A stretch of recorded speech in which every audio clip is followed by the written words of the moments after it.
वसई विरार शहर महानगरपालिकेतील पायाभूत सुविधा व काही नवीन पाण्याबाबतच्या प्रकल्पांसाठी जागतिक बँकेकडून आर्थिक सहाय्य घेतलं जाणार आहे, अशी माहिती वसई विरार महापालिका आयुक्त पृथ्वीराज बीपी यांनी दिली। महापालिका मुख्यालयात शुक्रवारी घेतलेल्या पत्रकार परिषदेत बोलताना आयुक्त पृथ्वीराज बीपी यांनी सुरुवातीलाच वसई विरार शहराला पाणीपुरवठा करणाऱ्या धरणामध्ये पुरेसा पाणीसाठा उपलब्ध आहे, त्यामुळे कोणत्याही प्रकारची पाणी कपात होणार नाही असे सांगून वसई विरार महापालिका क्षेत्रातील नागरिकांना दिलासा दिला आहे। वसई विरार परिसरातील पाण्यासंबंधी प्रकल्प व पायाभूत योजना कार्यान्वित करण्यासाठी महापालिकेला जागतिक बँकेकडून पैसे उपलब्ध होणार असल्याची माहिती त्यांनी यावेळी दिली।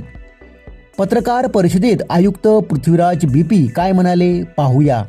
आजच्या जे पत्रकार परिषद झाला त्याच्यामध्ये महत्त्वाचे आमचे पाण्याच्या अनुषंगाने की सध्या पाण्याचा साठा किती आहे, आपले नवीन प्रोजेक्ट्स जे शहरासाठी आपण प्लॅन करत आहे त्याच्यावर चर्चा झाली आणि शेवटी जे पावसाळ्यापूर्वी जे आपली तयारी असते त्याच्यावर चर्चा झाली।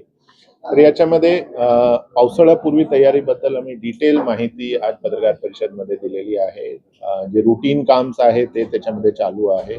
त्याच्याशिवाय जे महत्त्वाचा भाग म्हणजे की IIT बॉम्बे आणि नीरीनी जे रिपोर्ट दिला होता 2018-19 मध्ये, तर त्याच्यामध्ये काही उपाययोजना त्यांनी सांगितली होती, तर त्याच्या अनुषंगाने आमच्या काय प्लॅनिंग आहे त्याच्याबद्दल आपण माहिती दिली। एक होल्डिंग पॉन्ड मोठा एक स्ट्रक्चर आपला करण्याचा त्याच्यामध्ये एक प्लॅन आहे, तर त्याच्यासाठी पाठपुरावा अर्बन चॅलेंज फंड मध्ये, डिझास्टर मिटिगेशन फंड्स मध्ये याच्या माध्यमातून आपण करत आहे।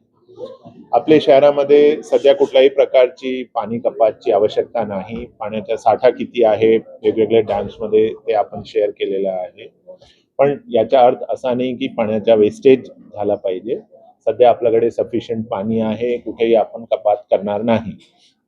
तिसरा विषय आपला जे सध्या आपण वेगवेगळे जे इन्फ्रास्ट्रक्चर प्रोजेक्ट्स ज्याच्यामध्ये पाण्याचे प्रोजेक्ट्स असेल, त्याच्यामध्ये सुवरेजचे प्रोजेक्ट्स असेल, याच्यासाठी आपण वर्ल्ड बँकशी चर्चा करत आहे आणि वर्ल्ड बँकच्या माध्यमातून काही आपण ग्रँट त्याच्यामध्ये आपल्याला स्टेटकडनं मिळणार आहे, काही आपण अर्बन चॅलेंज फंड जे गव्हर्नमेंट ऑफ इंडियाचा प्रोग्राम आहे त्याच्यामध्ये आपण अप्लाय करणार आहे आणि काही आपण वर्ल्ड बँक कडनं लोन लेण्याच्या सुद्धा आपली चर्चा चालू आहे। त्याच्यामध्ये वेगवेगळे प्रोजेक्ट्स आहे। हे प्रोजेक्ट्सचा बेसिक महत्त्व एवढाच आहे की पुढचे 10 वर्ष 15 वर्षाची जे रिक्वायरमेंट आहे शहराची ते लक्षात घेऊन आपल्याला आतापासून हे बडे इन्फ्रास्ट्रक्चर्स आपल्याला करण्याची आवश्यकता आहे।